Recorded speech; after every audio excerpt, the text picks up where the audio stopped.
Hey guys, welcome back to Free Car Repair. Our mission here at the garage, guys, is to save you as much money as we can. That's why we make these absolutely free videos.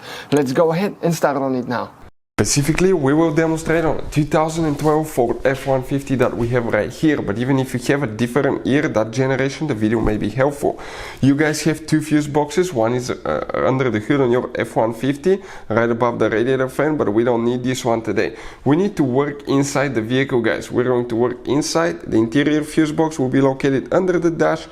Kind of like on the passenger side under the glove box. On the right side by that kick panel, you remove the cover, and when you open the fuse box it will look like that. We took a picture, zoomed it so we can show you everything in a great detail. Before we start, let's explain why it's important to test fuses and relays so you don't waste your money and time.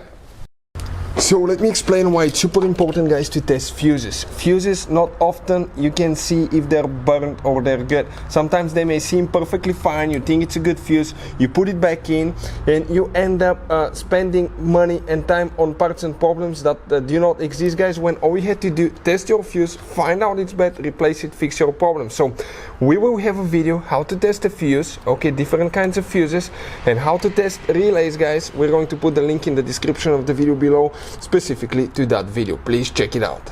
First fuse that you will need to check for the master window switch, guys, will be if you come right here, 1, 2, 3, that third row right here of fuses. If you start from the very top, even if you have a missing fuse, you still count it. 1, 2, 3. That 15 amp fuse before the relay will be the first fuse that you will need to check, that 15 amp fuse. Then that fuse is known as fuse number 32. Then you have another fuse that's known as fuse number 48, and it will be that big 30 amp fuse right here, that specific fuse, guys, that you have for the master window switch.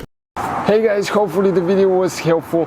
If you have any questions, don't hesitate to let us know. Leave a comment below. We'll try to make a video for your specific problem. Like, subscribe, comment, let us know what you think. And guys, by the way, we have more than 19,000 free repair videos on our YouTube channels, videos that can save you thousands of dollars in repairs. Thank you for watching and see you next time.